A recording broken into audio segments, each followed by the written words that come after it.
السلام علیکم دوستوں میں افتخار رفیع اور آج کا یہ ویڈیو میری قوم کے ان نوجوانوں کے لیے ہے جو ترقی کرنا چاہتے ہیں، جو اپنی قسمت کو بدلنا چاہتے ہیں، جو اس پاکستان کا 60% ہے، ان نوجوانوں کے لیے۔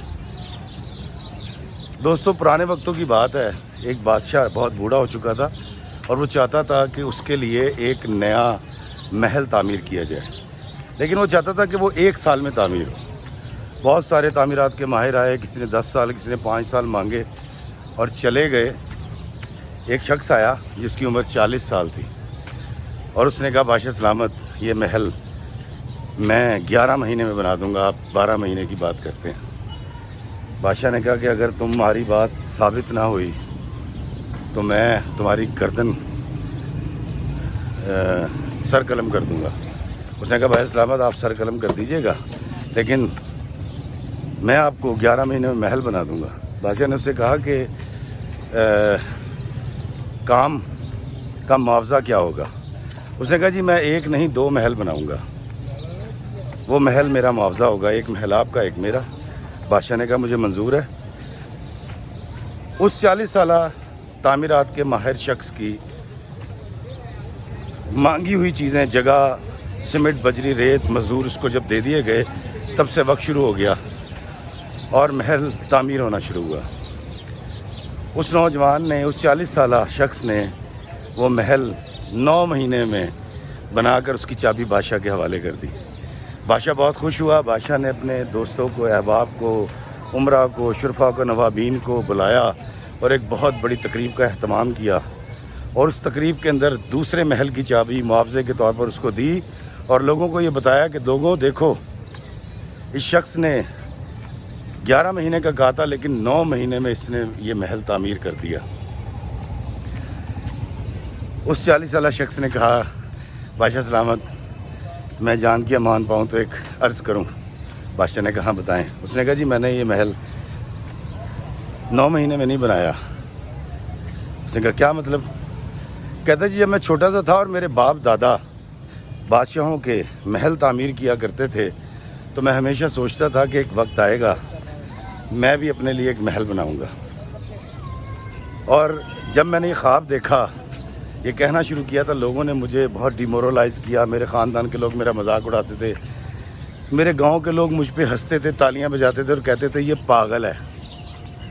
اور آپ یقین کریں کہ میں اپنے محل کو ڈیزائن کرتا رہا، سوچتا رہا پردے کیسے ہوں گے، کمخواب کے صوفے ہوں گے، اس کے بستر کیسے ہوں گے۔ کہتا یہ میں سب پلان کرتا رہا، اور پھر دیکھیں ایک وقت آیا کہ آپ نے اعلان کیا اور میں نے ایک محل آپ کو بنا دیا 9 مہینے میں، اور معاوضے کے طور پہ 1 محل کا مالک میں ہو گیا۔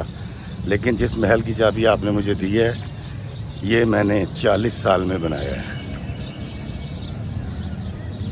یہ 40 سال میں بنا ہے۔ تو دوستو، ترقی کا کوئی شارٹ کٹ نہیں ہوتا۔ اگر آپ کسی کامیاب بزنس مین کو دیکھتے ہیں تو یہ مت سوچا کریں کہ یار دیکھو کڈا مشہور ہو گیا، یا ایک ایکٹر کے ہٹ ہونے کے بعد آپ کو لگتا ہے کہ یار دیکھو یار وہ آیا اور اس نے دیکھا اور فتح کر لیا۔ یہ کتابی جملے ہوتے ہیں، وہ آیا اس نے دیکھا اور فتح کر لیا۔ ترقی ایسے نہیں ملتی، کامیابی ایسے نہیں ملتی۔ اور اگر نوجوانوں آپ کو میری بات پہ یقین نہ ہو تو اپنے ابا سے پوچھنا کہ انہوں نے جو گھر بنایا کیسے بنایا۔ اپنے ابا سے پوچھنا یہ گاڑی لی تو کیسے لی۔ میں ایک ایسے خاندان سے تعلق رکھتا ہوں جو سیلف میڈ ہے۔ میرے ابا ایک چھوٹے سرکاری ملازم تھے، ہم ایک سائیکل پہ جایا کرتے تھے، اور زلفی صاحب اور میں سائیکل کے اگلے ڈنڈے پہ بیٹھتے تھے، اور پیچھے ہماری اماں ہماری بہن کو سائیکل کے کیریئر پہ لے کے بیٹھتی تھیں۔ اور جب میرا بھائی عمران پیدا ہوا تو ہم سائیکل جوگے نہیں رہے تھے، لیکن آج اللہ کا شکر ہے ہم سب بہن بھائیوں کے پاس سب کچھ ہے۔ اس کی وجہ صرف یہ تھی کہ ہم نے خواب دیکھنے نہیں چھوڑے، اور ہم نے اپنے خواب کو پورا کرنے کے لیے تگو دو کی، لیکن کسی شیل میں بند نہیں کیا کہ جی انہیں مہینے چ کرنا ہے۔ تو ضروری ہے محنت کرنا، تسلسل کے ساتھ محنت کرنا اور خواب دیکھنا۔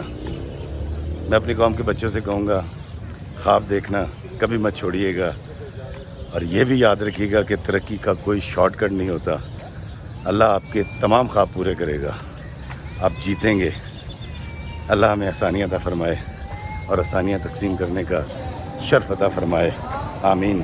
السلام علیکم ورحمۃ اللہ وبرکاتہ۔